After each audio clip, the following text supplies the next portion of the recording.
ఇవాళ నా lucky day అనుకుంటా, ఎంత స్టఫ్ ఇస్తున్నారంట రీల్స్ చేయడానికి. నెక్స్ట్ ఒక ఆనిముత్యమైన కమెంట్ వచ్చింది. అదే పిచ్ పైన మొదటి మ్యాచ్లో 200 కంటే ఎక్కువ రన్ స్కోర్ చేసినప్పుడు ఎందుకు ఇది స్లో పిచ్గా మారిపోయింది, ఎందుకు ఇక్కడ 160 రావాలి? Good question. I try and answer this. Pitch ఒక లివింగ్ బీయింగ్ లాగా, అంటే మీలాగా నాలాగా అనమాట. మనకి 5 ఏళ్ల వయసు ఉన్నప్పుడు ఎలా ప్రవర్తిస్తామో, 10 ఏళ్ల వయసు ఉన్నప్పుడు ఎలా ప్రవర్తిస్తామో, 15 ఏళ్ళకి, 20 ఏళ్ళకి, 25 ఏళ్ళకి, 30 ఏళ్ళకి ఎలా అయితే ప్రవర్తిస్తామో, ఎలా అయితే మార్పులు మనలో వస్తాయో, ఎలా అయితే మనం మాట్లాడే విధానంలో, ఆటలాడే విధానంలో, చుట్టుపక్కల మనుషులతో ప్రవర్తించే విధానంలో మార్పులు వస్తాయో, అలాగే పిచ్ మీద కూడా మార్పులు ఉంటాయి. సమయంతో పాటు మార్పులు వస్తాయి. అదే పిచ్ ఒకరోజు 250 ఇవ్వచ్చు, అదే పిచ్ నెక్స్ట్ డేనే 180 ఇవ్వచ్చు, అదే పిచ్ ఇంకొక రోజు 125 ఇవ్వచ్చు.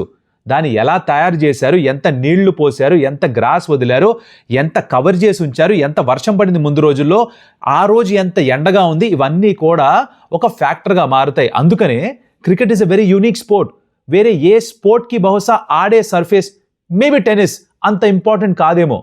ఇక్కడ ఈ పిచ్ ఏదైతే ఉందో దాని స్వభావం బట్టి మ్యాచ్ పరిణామాలు, స్కోర్ మొత్తం మారిపోతుంది. అందుకే cricket is a very very unique sport, one of the best in the world.